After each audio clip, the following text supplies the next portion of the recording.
Hello दोस्तों, कैसे हैं आप लोग। चलिए आज हम लोग आए हैं आज आपके लॉ का पेपर को लेकर आज डिस्कस करने के लिए आपके लिए। और हम लोग आज डिस्कस करेंगे आपका लॉ का पेपर जो आज आपका जून 25 में को एग्ज़ाम हुआ है। तो चलिए हम आपको आज फटाफट आपको एमसीक्यू का आंसर बताते हैं। आप लोग ये फाइनल आंसर मत समझिएगा, इंस्टीट्यूट का आंसर कुछ और भी हो भी सकता है। सो बस मैं आपको एक मार्क्स स्कोर, आपका गुड मार्क्स अच्छा स्कोर हुआ है या फिर नहीं, आप फिर आगे के पेपर को लेकर प्रिपेयर कर पाइए। आप डिमोटिवेट मत होइएगा, हो सकता है मेरा भी आंसर रॉन्ग होगा, ऐसा नहीं है, आपका भी हो सकता है। तो वो इसको फाइनल आंसर मत समझिएगा। चलिए ठीक है, आइए शुरू कर। फर्स्ट क्वेश्चन जो हमारा है, आइए हम लोग सिर्फ एमसीक्यू यहाँ डिस्कस करेंगे। ये ध्यान दीजिएगा इस चीज़ को कि सिर्फ हम लोग एमसीक्यू डिस्कस करने जा रहे हैं और कुछ भी हम लोग डिस्कस नहीं करेंगे। एमसीक्यू के अलावा और कुछ भी डिस्कस नहीं करेंगे। बस फर्स्ट क्वेश्चन हमारा यहाँ है, आइए देखते हैं क्या है। ये जो बोला है फर्स्ट क्वेश्चन में, इसका paid up share capital 50 crore है एंड टर्नओवर 340 करोड़ है। तो इसमें आगे आएगा, जैसे जैसे आप क्वेश्चन पढ़िएगा इसमें पता चलेगा आपको कि ये लोग बोला है कि बोर्ड प्रॉपर्ली कंस्टिट्यूटेड है या नहीं है। तो बोर्ड प्रॉपर्ली कंस्टिट्यूटेड है कि नहीं है हम लोग देखेंगे। 100 और 300 आपका यहाँ 50 और 300 आ रहा है, 340। आपको इसमें पूछा होगा कि वुमेन डायरेक्टर और इसके लिए बोर्ड, तो नहीं, ये बोर्ड जो है प्रॉपर्ली कंस्टिट्यूटेड नहीं है। NHL is unlisted with 4 directors which is not properly constituted and since the requirement related to independent director and women director are not met। Independent director का लिमिट क्या है? इंडिपेंडेंट डायरेक्टर का limit 10, 50, 100 है। 10, 50, 100 and women director का limit 100 और 300। तो ये limit, इसमें से कोई भी लिमिट नहीं मीट किया है, तो आपका ये आंसर इसमें डी होगा। एंड नेक्स्ट क्वेश्चन पे चलिए आते हैं हम लोग। देखिए नेक्स्ट क्वेश्चन क्या बोला है, इससे रिलेटेड 4-5 क्वेश्चन है, आप क्वेश्चन को रीड कर लीजिएगा। आप तो रीड किए ही होंगे। Well, can mister Raman Kumar be considered as independent actor? तो रमन कुमार जो है वो इंडिपेंडेंट एक्टर है? नो, इसका आंसर होगा आपका no, since he is related to UK से रिलेटेड है वो। आप देखिएगा क्वेश्चन में वो प्रमोटर से रिलेटेड है। यहाँ देखिए, यहाँ देख पाइएगा आप लोग कि जो है mister Raman who is related to promoter, so he is not independent. चलिए next question, is there any need of women director? Women director का कोई नीड है? Yes, since the turnover is more than 300 crore there is need of requirement of women director. So what will the status of director nominated by SBI can she be treated as women director? जो हम लोग जानते हैं कि nominee director इनको बोला जाता है, जो कोई भी बैंक या फाइनेंशियल इंस्टीट्यूशंस हम लोग के कंपनी में अपॉइंट करते हैं वो लोग अपने बिहाफ पे, ताकि फंड्स प्रॉपर्ली मैनेज हो रहा है या नहीं हो रहा है उसको देखने के लिए। तो yes, a nominee director if women be regarded as women director. And next question है, in case of private limited company as per the companies act 2013 the criteria for appointment of internal auditor is. Internal auditor के लिए हमारा criteria क्या है? Listed company को तो करना ही है, साथ में अनलिस्टेड कंपनी को 25, 50, 100, 200। तो इसको आप देखिएगा जैसे, तो ILCD ये आपका हो गया टर्नओवर, लोन ये हो गया कैपिटल मतलब पेड अप, एंड डी से डिपॉजिट्स। तो अब आप लोग देखेंगे जैसे कि इसमें हमारा कौन सा क्राइटेरिया मीट कर रहा है। हमारा जो क्राइटेरिया इसमें मीट कर रहा है आपका, देखिए ये सेकंड क्राइटेरिया क्रॉस कर गया है, 200 करोड़ मोर, और आउटस्टैंडिंग लायबिलिटी 200 करोड़ मोर। सॉरी, ये देखिए हमारा ये वाला फाइनेंशियल इंस्टीट्यूशन लोन वाला क्राइटेरिया मीट कर गया है। तो हमारा इसका आंसर हो जाएगा ऑप्शन ए, 2 और 3। नेक्स्ट क्वेश्चन पे चलेंगे हम लोग। आइए, इसमें से कौन सा जो है आपका CSR एक्सपेंडिचर क्वालिफाई नहीं कर रहा है? कौन सा क्वालिफाई कर रहा है और हम कौन सा नहीं कर रहा है, हम लोग को ये करना है। तो देखिएगा जैसे कि ये कंट्रीब्यूशन टू शेड्यूल 7 का ये क्वालिफाई हो रहा है, ये भी क्वालिफाई हो रहा है, ये भी क्वालिफाई हो रहा है, ये आपका रॉन्ग है।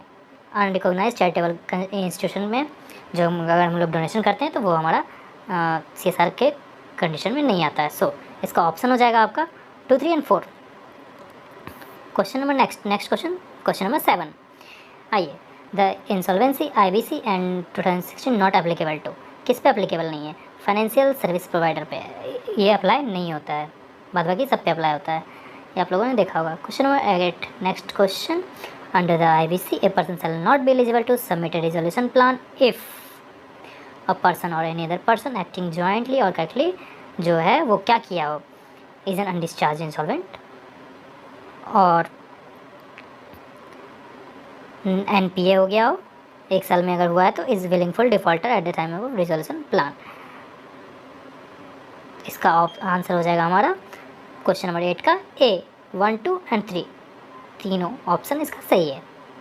Next question, SEBI has 3 functions rolled into one body, legislative, judicial, official नहीं एग्जीक्यूटिव। ये तीनों आंसर सही है। इसका कौन सा which of the following is not, तो क्वासी ऑफिशियल जो है ये हमारा रिपीटेड क्वेश्चन है, ये बार बार आता है, प्रीवियस टर्म में भी आई थिंक आया था और इससे 1-2 टर्म पहले भी आया था। तो ये रिपीटेड क्वेश्चन है, इंस्टीट्यूट मैट के में दिया हुआ एकदम डिटो कॉपी पेस्ट क्वेश्चन है।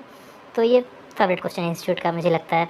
तो क्वासी ऑफिशियल इसका आंसर होगा जो रॉन्ग है, ये सेबी का फीचर नहीं होता है, फंक्शन नहीं होता है, सॉरी। नेक्स्ट क्वेश्चन आइए, next question 10, question number 10, unfair competition under the competition act means adoption of practices via collision price fixing, allocations of market, discriminatory pricing। ये जो हमारा ये क्वेश्चन नंबर 10 में तीनों का तीनों ऑप्शन हमारा सही है। ये मतलब तीनों जो काम है ये हमारा तीनों काम जो है ये हमारा अनफेयर कंपटीशन ही माना जाता है। सो इसका ऑप्शन हो जाएगा number B 1, 2 and 3। In the course of doing business MSME unit goes into next category, कब, तो इसका क्या होगा, तो इसका आंसर हो जाएगा मेरे हिसाब से it shall continue to avail non tax benefit for the next 2 year, sorry ये आपका क्वेश्चन नंबर 11 है, यस नेक्स्ट 2 ईयर्स, ये हमारा ये ऑप्शन हो जाएगा, आंसर हो जाएगा। क्वेश्चन नंबर नेक्स्ट, क्वेश्चन 12 का ये the ultimate order of winding up of a banking company in India, कौन ऑर्डर करता है, तो ये जो हमारा बैंकिंग कंपनी जो वाइंड अप होता है ये सिर्फ जुरिस्डिक्शनल हाई कोर्ट के ऑर्डर पे होता है।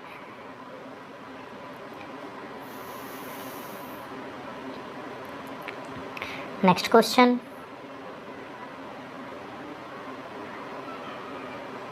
इसमें नेक्स्ट क्वेश्चन हमारा Venus limited and Indian company has issued equity shares, ये इशू इक्विटी शेयर किया है मिस्टर के रेसिडेंट को जो सिंगापुर में रहता है अंडर इंडियन लॉ, 7 शेयर था, उसको क्या बोलेंगे हम लोग, जो भी इंडियन इक्विटी शेयर इशू किया गया है वो आफ्टर ऑल इंडिया में किया हो, इंडिया के बाहर किया हो, बट ये इसका रेसिडेंशियल स्टेटस देख के हम लोग ये नहीं बोल सकते कि ये फॉरेन सिक्योरिटीज़ है या फिर कुछ भी। तो ये हमारा नॉर्मली भी इंडियन सिक्योरिटीज़ था और अभी भी इंडियन सिक्योरिटीज़ रहेगा। तो इसका आंसर हो जाएगा हमारा इंडियन सिक्योरिटीज़। क्वेश्चन नंबर 13 का A, which among the following is not a cyber crime, कौन सा इसमें साइबर क्राइम नहीं है। सो टेम्परिंग क्राइम माना जाता है, हैकिंग क्राइम माना जाता है, पब्लिशिंग ऑफिस क्राइम माना जाता है, sending threatening message by email ये अंडर IBC आता है, IPC not IBC, IPC Indian penal code के अगेंस्ट आता है, इंडियन पेनल कोड में आता है। सो ये हमारा IT एक्ट में नहीं आएगा, ये IT एक्ट का क्राइम नहीं है। चलिए आइए नेक्स्ट क्वेश्चन पे चलते हैं हम लोग। इसका आंसर हो जाएगा ए। नेक्स्ट क्वेश्चन हो गया हमारा 15, ये नेक्स्ट एंड लास्ट क्वेश्चन, ये तो आप लोगों ने पढ़ा होगा इंस्टीट्यूट में का सेम टू सेम क्वेश्चन है। ये insurance policy issued by ensure shell not B question after कितने साल के बाद, 3 ईयर्स के बाद क्वेश्चन नहीं किया सकता, 3 ईयर्स तक आप लोग क्वेश्चन कर सकते हैं। ये हमारा प्रैक्टिकली भी होता है, ये इम्प्लाई होता है। चलिए दोस्तों, थैंक यू। हम लोग मिलते हैं फिर नेक्स्ट कल के वीडियो में, नेक्स्ट क्वेश्चन को डिस्कस करेंगे MCQ को। आज के लिए हम लोग थैंक यू, फिर मिलते हैं। चलिए टेक केयर, तब तक and all the best next paper के लिए, और पढ़िए अच्छे से मन लगा के, फिर देखते हैं हम लोग। आप लोग, हमें उम्मीद है आप लोग अच्छा करेंगे और अच्छा बेहतर कर पाएंगे। चलिए thank you, bye bye, take care.